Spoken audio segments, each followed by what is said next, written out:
E aí pessoal, tudo bem com vocês? Bem-vindos a mais um vídeo de React. Esse aqui algumas pessoas me mandaram e hoje eu vou me submeter a assistir os vídeos desse cara aí, do Roberto Obersteiner, sei lá como é que fala, que é um jovem que faz direito na faculdade, na Universidade Presbiteriana Mackenzie e que é conhecido por fazer TikToks conservadores e capitalistas, né? Como os vídeos são muito curtinhos, o que eu vou fazer, né? O que eu vou me submeter é assistir eles e comentar cada um deles. Não todos, porque eu tenho mais o que fazer da minha vida. Então eu vou dar um limite aqui de 20 minutos para fazer esses comentários. 20 a 25 minutos, beleza? Então vamos começar. O veto da distribuição de absorventes por Bolsonaro reacendeu a discussão sobre o paternalismo estatal e a... Mano, não é possível que essas pessoas existam. Não é possível. Vamos lá. Enfim, vamos ver tudo pra comentar, porque eu já tô aqui. E eu gostei do Beethoven ao fundo também, muito bom. A mentalidade de servidão do povo para com o Estado. A mania dos brasileiros de sempre lutarem por coisas que acreditam serem gratuitas, mas que na verdade levam embora cada vez mais do nosso dinheiro, que já não é... Vamos lá. Eu não sei em que mundo o Robertinho vive, tá? Mas as condições de compra de absorventes para muita gente, elas são impossíveis porque essas pessoas beiram a sobrevivência da vida diária, né? Tanto que tem um termo importante para isso, que é a expressão pobreza menstrual, que está associado a essa impossibilidade de você permitir com que a mulher possa mesmo acessar esse bem que é tão básico, né? Tem vários relatos de pobreza menstrual nas escolas, nas prisões, em como isso afeta a vida dessas pessoas. Então não é paternalismo estatal, né? Não é como se as pessoas, não, eu vou aqui enganar o Estado porque eu vou querer ganhar em cima do absorvente, né? Do valor do absorvente. Bicho, o tanto de absorvente que o Estado poderia comprar e distribuir, acho que isso estava no orçamento de 84, 85 milhões de reais. Isso pro Estado é dinheiro de pinga. A gente vai ver os gastos do cartão corporativo do governo federal e tudo isso são muito mais elevados do que com isso. Então o Roberto fala do alto da sua posição, de alguém que, primeiro, não é mulher, então não passa por esse processo de pobreza menstrual, de alguém que socialmente tem acesso a recursos, a materiais que permitam que ele viva de maneira digna, né? Mas vamos continuar vendo. Já começou bem. Não é muito. Mas o excesso de direitos... Aliás, uma outra coisa, ele falou, vai retirar cada vez mais nosso dinheiro. Pena que ele também não tá falando que proporcionalmente quem paga mais imposto não é a galera que tá alinhada ao conservadorismo, à direita liberal, blá blá blá, mas sim os mais pobres, né? Tanto que o nosso sistema de tributação é conhecido como sistema regressivo de tributação. E a escassez de deveres que existem em nosso país tem raízes muito mais profundas. Escassez de deveres é de fuder, né? Excesso de direitos e escassez de deveres. Eu fico pensando em que planeta essas pessoas vivem. De verdade, assim, não é possível que a pessoa ache que a situação da classe trabalhadora dos mais pobres no Brasil é uma situação em que eles têm direitos de mais e deveres de menos. Eu não consigo acreditar num negócio desse. A própria Constituição Federal. Roberto Campos diz que nosso texto constituinte não faz as perguntas fundamentais. Quais são as consequências e quem vai pagar a conta? É sempre isso, né?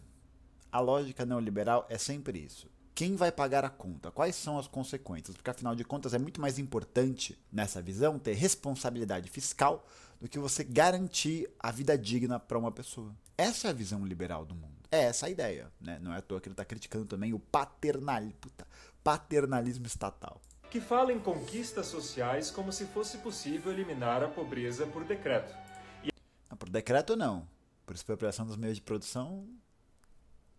Desenvolvimento da força produtiva, dá. Mas aí isso significa que você, Robertinho, provavelmente, né, se você for algum capitalista, dono de algum meio de produção, de uma lavoura, de um banco, de alguma coisa, você ia achar prejudicado. Mas se você vai ser advogado, né, e vai ganhar dinheiro com salário, eu tenho uma notícia para te dar. Você não é capitalista, tá bom? E a respeito dessa vontade de fazer do Estado um pai, onde cada vez mais abrimos mão da nossa liberdade, diz que sentiremos em breve, na carne, aquilo que von Mises chamava de as consequências não pretendidas da ação humana.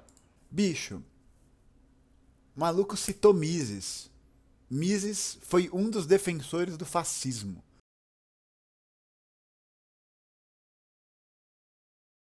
Esse era o Ludwig von Mises. Mises falava que as massas não votavam, não pensavam, por isso que elas aderiam ao socialismo.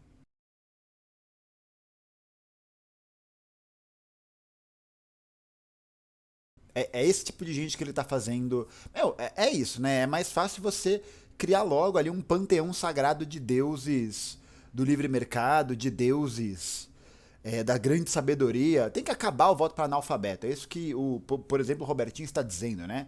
Só pessoas de bem e instruídas devem votar. Vamos ver outro aqui. Nossa, eu já. Meu Deus. Meu Deus, são muitos. Delírios comunistas. Será que se tratam somente de delírios? Bom, as manifestações fracassadas da esquerda, com todos de vermelho, nenhum verde e amarelo, Bom mesmo foi em Brasília, né? Meses planejando, meses financiando, e aí chega na hora e flopou, né? Em São Paulo a manifestação bolsonarista até que foi grande, isso aqui acho que é do dia 7 de setembro. Eu não sei onde é que aparece aqui. Mas o que fica claro é que ele também não tava, né? Porque tinha gente com bandeira do Brasil, claro que em uma proporção muito menor do que gente usando camisetas da cor vermelha. Mas é óbvio, né? Mas tem a ver com os símbolos que são utilizados e apropriados por cada movimento social. que exibem cartazes pedindo por uma ditadura do proletariado, são Por que as aspas? Não precisa de aspas. Não para a ditadura do proletariado. Não precisa não. Parece ser bom.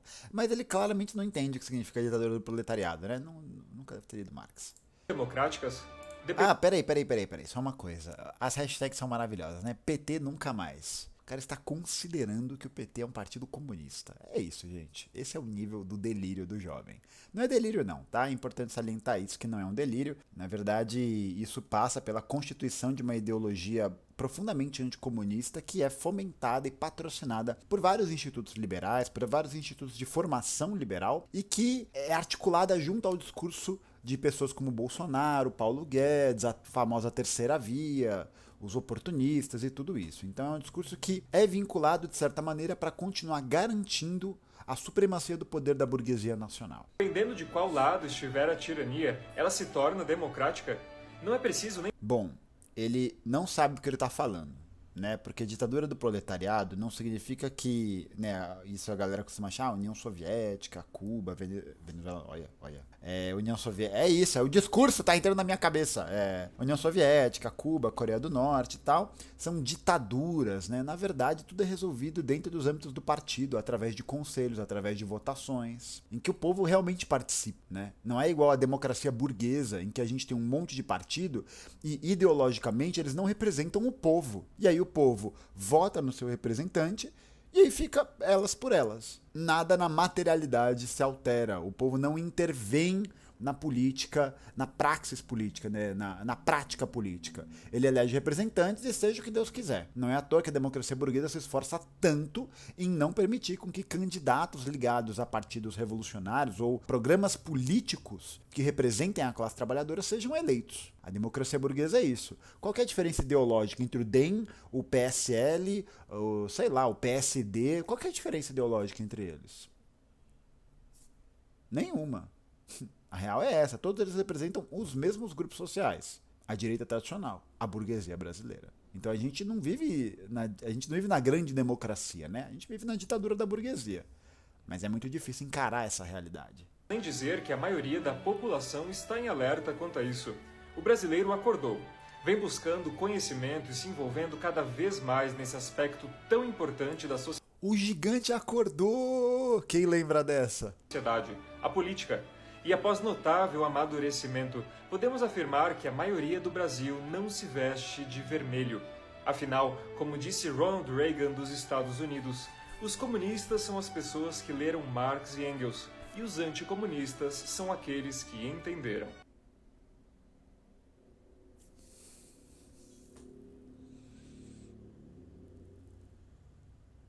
Meu Deus. Meu Deus. Meu Deus. Meu Deus. Meu Deus. Eu não sei. Rothbard, filósofo político e economista americano, fez uma boa reflexão sobre a educação obrigatória introduzida pelo Estado na Rothbard, para quem não sabe, é um dos pais do anarcocapitalismo. Começou bem. sociedade. Ele diz que desde que este começou a controlar a educação, o ensino tendeu a ser fixado a níveis cada vez mais baixos e que o Estado inevitavelmente impõe uniformidade no ensino. Vamos lá. Primeiro, né, o Rothbard tirou essa informação da onde? Analisando ali aquela cadeia hereditária. Velho, tipo, fazer uma análise como essa é algo muito complicado, porque não é que, né, parece o Estado, né? Mas quem controla o Estado, caralho? Quem que governa o Estado? Quem que governa o Estado nos países capitalistas? Quem é? A classe trabalhadora? Não é a classe trabalhadora. Então, se a educação estatal ela é uma merda, ela não é uma merda porque o Estado, né, é uma entidade fantasmagórica que mexe suas mãos. Vamos fazer essa distinção, gente? Isso é importante, tá? O Estado, ele necessariamente é um projeto político desenvolvido por uma classe, a classe que domina o poder político. Essa classe no nosso tempo é a classe da burguesia. Então, se a educação estatal é uma merda, ela não é uma merda porque o Estado é uma merda. Ela é uma merda porque as pessoas que governam o Estado fazem ela ser uma merda. Né? Você não pode dizer que o Estado é essa entidade que trabalha sozinha. Não pode. Isso é desonesto, isso é burro, isso é... Meu Deus. Enfim. Seja em escolas públicas ou particulares. Ainda segundo ele, a imposição estatal desses padrões uniformes causa um sério dano à diversidade de gostos e aptidões humanas. Então, uniformidade curricular, né? Não é... É claro que existe um fomento, né, dentro da educação da formação de tipos de sujeitos específicos, especialmente ligados a sujeitos que vão entrar no mercado de trabalho e garantir com que esse modelo ideológico capitalista possa prosseguir e evoluir. E tipo, de novo, a gente volta nessa questão. A educação, pensada pelo Estado, pensada nessas matrizes curriculares, é feita por quem? É só a gente olhar. Quem que foi o nosso ministro da educação recentemente? Ricardo Vélez, Weintraub, o otomano que nem assumiu, agora o reitor do Mackenzie, né, que também é um bolsonarista, né, na veia. Todas as políticas que visam essa falta de diversidade, essa falta de variedade, elas não são um fruto do Estado, elas são fruto das políticas do Estado. Das políticas de como o Estado entende o seu modo de produção, de como o Estado entende a sociedade que ele está constituindo. Então isso não vem do nada. Né? Não é o Estado que faz isso. Não existe essa diversidade, esse grande processo. Por quê? Porque não é interessante formar pessoas que pensem. Não é interessante pensar o ato falho. Não é interessante formar pessoas que possam se debruçar, perceber a realidade material e buscar alterá-la. E aí as matrizes curriculares que hoje prezam por diversidade são matrizes envolvidas com empreendedorismo, projeto de vida, essas groselhas que são ligadas a um modelo de ideologia neoliberal. E você vai me falar que isso cria diversidade? Também não cria. O problema não é esse. O reverendo americano George Harris assinala que dentro dessa igualdade forçada de horas e conteúdos a O reverendo, né? Não o educador, não o professor, não o doutor em educação, enfim, o reverendo. todas as crianças, mesmo elas sendo ligeiramente diferentes umas das outras, resulta nos estudantes brilhantes sendo contidos, os estudantes mais fracos sendo incapazes de acompanharem e os estudantes médios sendo desencorajados, pois aqueles alunos brilhantes realizam suas tarefas com muita facilidade. Então, isso é um problema mesmo do processo de educação do Estado burguês. Dessa forma de educação que a gente tem, não tem nada a ver com o Estado em si. Tem a ver com qual que é o projeto político que constitui o Estado que pensa essa educação. Qual que é a sociedade que pensa a educação. Isso sem falar da doutrinação à moda Paulo Freire que temos dentro das salas de aula no Brasil. Afinal de contas, se a família é a base da sociedade, quem deve ser o supervisor da criança? O Estado ou os pais? Robertinho Obersteiner nunca frequentou uma sala de aula como professor. É isso. Nunca. Nunca frequentou. Doutrinação Paulo Freireana. Meu Deus do céu, velho. Meu Deus. Meu Deus. Eu quero exemplos, né? Exemplos. Aí vai falar de marxismo cultural, vai falar dessas groselhas. Mas é isso, claramente mostra ali um desconhecimento, porque a base de como a educação estatal funciona, ela é justa, ela pode ser tudo, menos freiriana. As iniciativas freirianas que existem são iniciativas pontuais, particulares. Elas não são fruto de uma política de Estado. Não é à toa, né, que quando Paulo Freire é convidado ali em 63 para compor o projeto nacional, o Plano Nacional de Alfabetização, não lembro agora o nome, ele vai ser uma das primeiras pessoas que vai ser presa pela ditadura. Ditadura essa, que não é só militar, mas que foi apoiada pela burguesia brasileira. Então o projeto freiriano, diferente do que o Robertinho acha, não é o projeto da nossa educação estatal. Tudo isso que ele falou de uma educação que é uniforme, que não é representativa, que tem um certo processo, que cria uma alienação com relação do sujeito ao ambiente escolar, é uma educação de caráter bancário, é uma educação de caráter que é constitutiva do Estado burguês. Meu Deus do céu, eu tô com medo. Deixa eu ver qual que tem mais visualização aqui. Pode ser esse aqui, vamos lá. É divertidíssima a esquizofrenia de nossos artistas. Começou bem, falando de esquizofrenia em termos jocosos. Muito bem, Robertinho, muito bem. Intelectuais de esquerda admiram o socialismo de Fidel Castro, mas adoram também três coisas que só o capitalismo sabe dar: bons cachês em moeda forte, ausência de censura e consumismo. Ausência de censura? Ah, não. Ah, não. O Rodrigo Pilha foi preso porque falou mal do Bolsonaro. As pessoas foram presas na ditadura que era capitalista. No Brasil, na Argentina, no Chile, em um monte de lugar. E outras pessoas como Julian Assange, Edward Snowden, pessoas que revelaram documentos que envolvem os poderosos empresários, governantes dos países centrais do capitalismo. Onde que eles estão agora? Julian Assange, se não me engano, foi preso recentemente, depois de ficar, exilado. Porque, na verdade, ele revelou documentos que, tecnicamente, a gente deveria ter acesso. Deveria saber o que as pessoas fazem por debaixo dos panos. Ter transparência. E o Edward Snowden que revelou que a NSA, a National Security Agency dos Estados Unidos, espionava Deus e o mundo. É no socialismo que tem censura? E censura do quê? Vale falar qualquer coisa? Inventar fake news? Liberdade de expressão acima de qualquer tendência, de qualquer processo? A gente precisa regular a mídia urgente. Urgente, urgente. Burguês. São os filhos de Marx numa transa adúltera com a Coca-Cola. Texto brilhante de Roberto Campos. É divertido. Ele tem três referências, os neoliberais da escola de Chicago, os austro-americanos, o Roberto Campos, que eu nem sei quem é, e o reverendo lá que ele falou. Aí fica boa a base argumentativa do jovem. Muito bom, muito bom. Mas é engraçado, porque parece que a pessoa fala, bom, se você é socialista, então você não pode acessar nenhuma forma de objeto que o capitalismo produz. Mas veja bem, meu jovem, veja bem. Onde que a gente nasceu?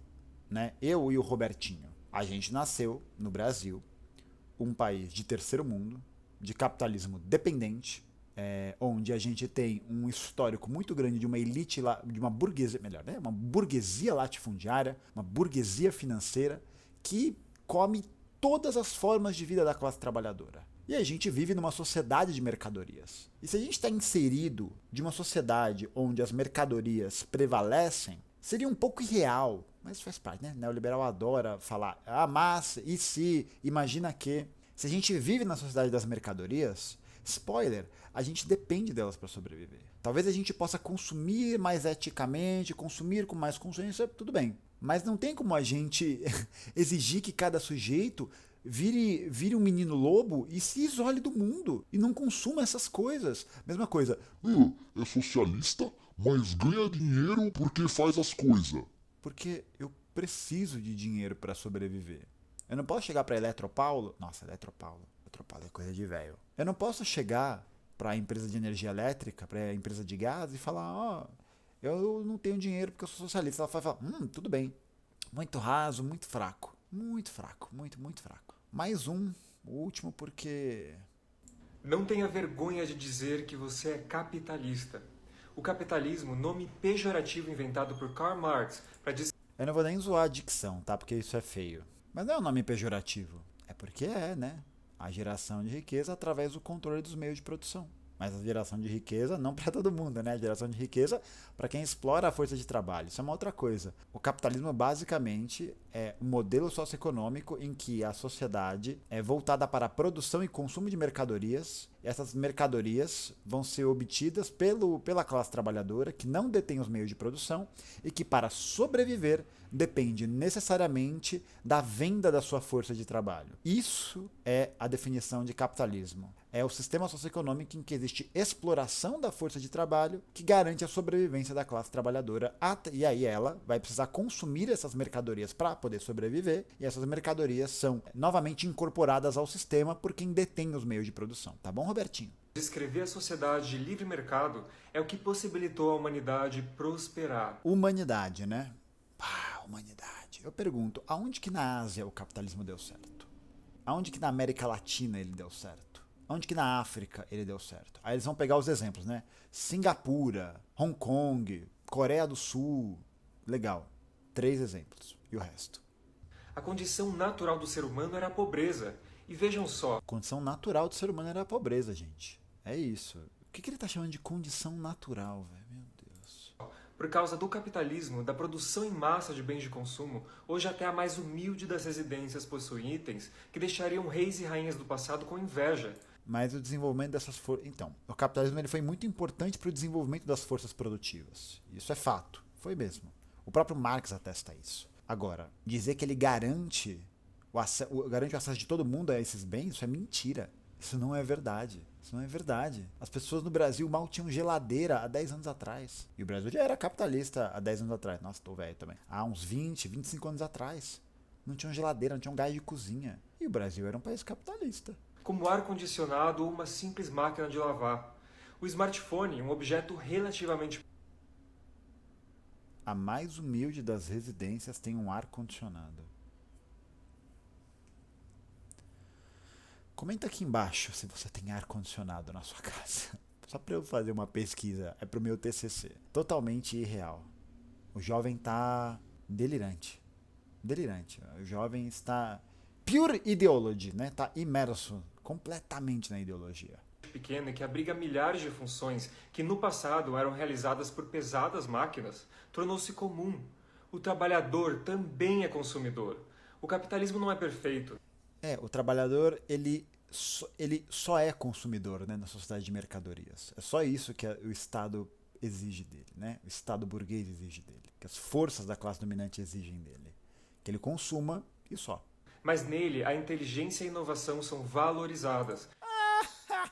Muito bom, muito bom. A inteligência e a inovação são valorizadas e eu acho que vale a pena a gente lembrar daquela frase lá do Emicida, né?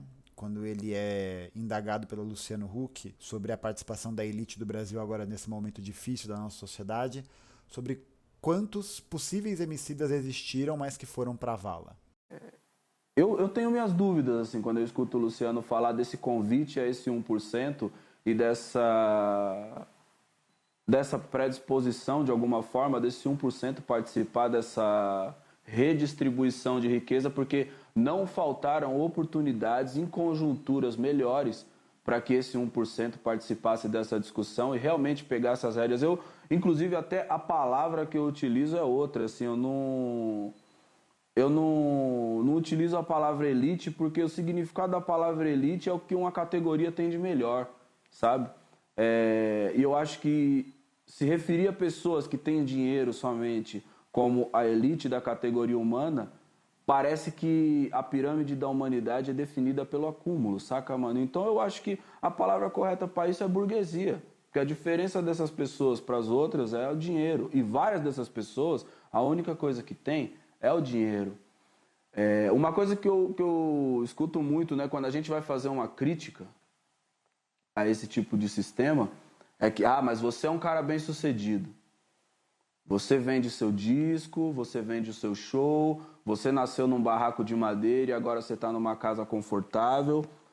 E a imagem que me vem na cabeça, Fábio, é sempre assim.